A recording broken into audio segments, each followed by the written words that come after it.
why TBC? What's the deal? Now, often we talk about Mike Tyson making history, winning the heavyweight title against Trevor Berbick in 1986. I've been watching some Larry Holmes fights in the 80s, and then I was watching some Tyson fights in the 80s, and I really think now. First, let me give some history. Okay, we know that Leon Spinks won the title from Ali after his seventh pro fight. Well, I believe he was 6-0-1, so he had 7 fights going into the Ali fight, and he beat Ali. Um, Pete Rademacher fought Floyd Patterson in his first pro fight, and what was that, 1957, because he won a 1956 gold medal, and then he had his first title shot, first fight um, with the Custody model protege, Floyd Patterson, but he wasn't able to get it done. The more I look at Larry Holmes, the more I look at Mike Tyson. I'm looking at this Hector Mercedes fight, Tyson's first pro fight, and I'm watching Holmes versus David Bay. Tyson turned pro in 1985, March of 85. Holmes fought Bay in March of 85. Now I'm just looking at these two fighters, man. I'm looking at it. I really honestly believe Mike Tyson could have beat Larry Holmes in his first pro fight. You look at this Bay fight, okay, this wasn't the same Eastern Assassin that was coming in at, 213, 214. This Larry Holmes was coming in at 223, legs wasn't the same. He would bounce around on his toes, but he would do it to show guys a different look. Like if he thought that you were getting the best of him or you landed a good shot, then he would move and use his legs. It wasn't like when he fought Coney, when he came right out using his legs, popping jabs, flicking jabs. Bay landed, okay, the first 20 seconds of the fight, what does Bay do to Holmes? He get him right on the ropes. He didn't do anything with it, but just the fact he was able to get him against the ropes, Holmes just tied him up. Bay wasn't aggressive as he was expected to be. Bay was actually a decent fighter going into the fight with Holmes. He was 14-0. He had knocked out Douglas in his first pro fight.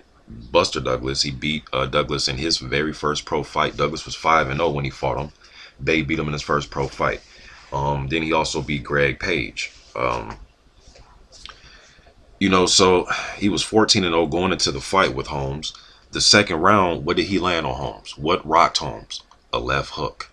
But then, he was just showing Holmes, I feel, too much respect. He started to play the jab game with the master jabber. Holmes, in 85, he became more economical and more efficient. They showed a graph before the fight where they were trying to compare guys who had a similar style to David Bay. They showed a graph with Ken Norton, Bone Crusher Smith, and Jerry Cooney. And in those 3 fights, Holmes threw 64 punches per round in the Norton fight. He threw 40 punches per round in the Smith and Cooney fights. But the thing is, he landed 20 punches in all those fights. He landed 20 punches a round. His jab output in those 3 fights, he threw 42 jabs per round against Norton, 26 jabs per round against Smith and Cooney. He landed 13 jabs per round in all of those fights. So again, like I said, became more economical and more efficient.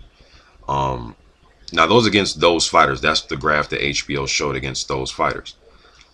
Mike Tyson, on the other hand, he would have done a lot of things that David Bay didn't even try to do, like go to the body. You watch that Mercedes fight, his first fight, he was killing his body. He was tearing his body apart. Mercedes did do some things that I thought Holmes would have probably tried to do. Now there's like a little 5-second part in the first round where Mercedes moved and he circled Mike and he used a jab and it made Mike stay still. But the thing is, Mike will bob and weave his head. This is Mike bobbing and weaving at his best. There was no Mike 85, 86, 87. There's him bobbing his head. He wasn't doing it no more than he was during this time. This one, Cuss was still around, mind you. Cuss died November 4th, 1985. So he died later that year. But Cuss would have been around for this. And Mike with Cuss in his corner, I just think he would have fought like a dog. No disrespect to my dog lovers, but he would have fought with some dog in him, man. And I think he would have either stopped Holmes on his stool late in the fight, because Bay was a guy that got tired as the fights went on. He got tired as the fights went on sometimes. So Tyson wouldn't have got tired. And yes, he would have got tied up here and there, but he would have been more busier with his hands.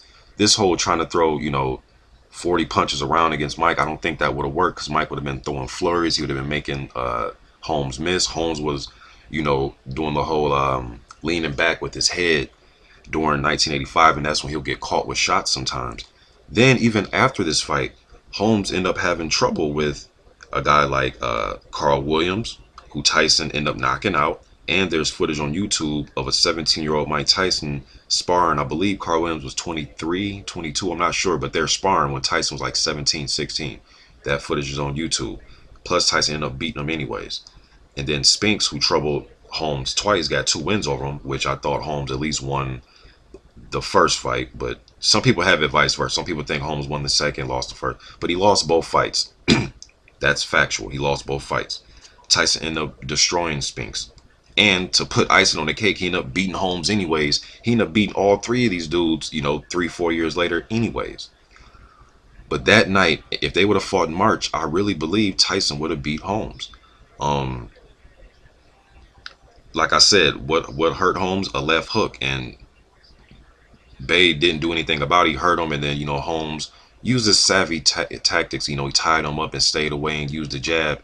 Bay was just respecting him way too much. Tyson wouldn't have showed as much respect, because Cus Yamato would have told him not to show respect, and he would have went in there. He would have had his way. Now, I do rate Holmes on my all-time list. I have Holmes in my top 3 heavyweights of all time. Some of you may think I have him too high.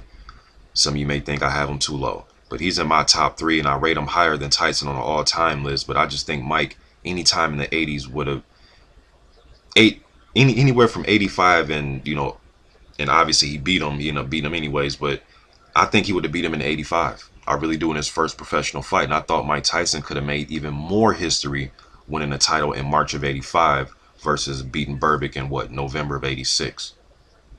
What do y'all think about this? Now, and again, this is a Mike Tyson that came in at 214. This wasn't a 225, 220-pound Tyson. This is 214 Tyson. This is Tyson. I always thought Tyson was at his best when he was at his smallest and youngest. Some fighters is vice versa. They get better with age. Ali fought some of his most valiant fights when he got older.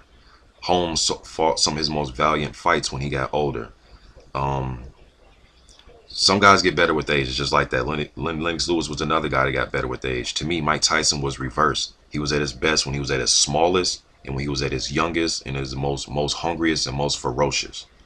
That's my opinion about this. What do y'all think? Do you think Mike Tyson could have won the heavyweight strap from Holmes in his first pro fight? Or do you think it would have been a bad move from Tyson's management and team to put him in there with Holmes, and he would have lost the decision or got knocked out? Me, I'm going with Tyson by at least a 12-round unanimous decision, outworking Holmes, landing hooks, hurting Holmes, making Holmes tie up and just stay on the outside and just land jabs and survive in rounds 8, 9, 10, 11, 12. What do y'all think about this? YTBC, I'm out.